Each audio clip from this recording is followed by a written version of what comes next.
Here's a story about a man who once was the most famous man in all of Los Santos, but suddenly disappeared, never to be seen ever again. Today we find out what happened to Johnny the mechanic and why he became the man he became. It all started in September of 2013. Johnny met the love of his life, Tanya, and they started dating shortly after. Tanya also had a slight problem with injecting marijuanas, and unfortunately this quickly turned into a raging crack addiction. In order to pay for her habits, she and Johnny would tow cars to pay the bills. But it wasn't much later that Tanya was caught with another man doing the exact same job. So Johnny felt heartbroken and had to find another job. So instead of towing cars, he took a job as a mechanic, delivering cars to people in need. You calling for some wheels? I'm Johnny on the spot. I'll hook you up. But shortly after he found his new path in life, reports were flying in about cars being delivered on the other side of Los Santos, being stolen and driven into walls. Johnny, he was high as a kite. He had no idea what was happening.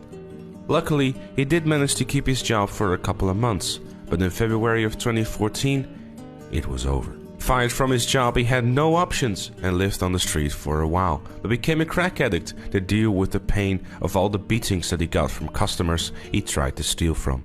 After having lived under a bridge for a while, he managed to gather enough money through some back alley activities to start his very own garage. He called it Benny's, named after his dog, Steven. It went well. Life was looking on the up. He kicked his crack addiction and finally was on the straight path.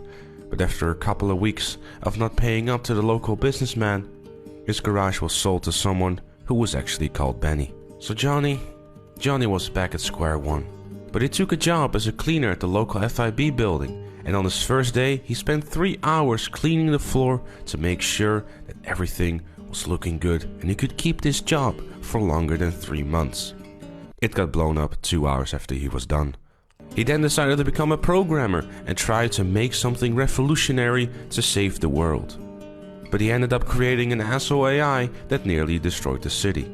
So in order to go undercover, he decided to take on a job as a valet at the newly opened casino. But repeatedly, he got beaten up by people who recognized him. So a couple of months after, he decided that this wasn't the one, and he took a job as a vault guard at the casino, but suffered so many nose injuries that he could no longer go on. And with the amount of money that was being stolen during his time as a guard, he once again was laid off. Luckily, he heard about the streaming website called Mixer and decided to give it a go. Where is Johnny now? No one knows. The last rumor is that he took on a job as a location scout for a games company in Scotland. Let's hope for Johnny that he gets to keep this job and he's doing well.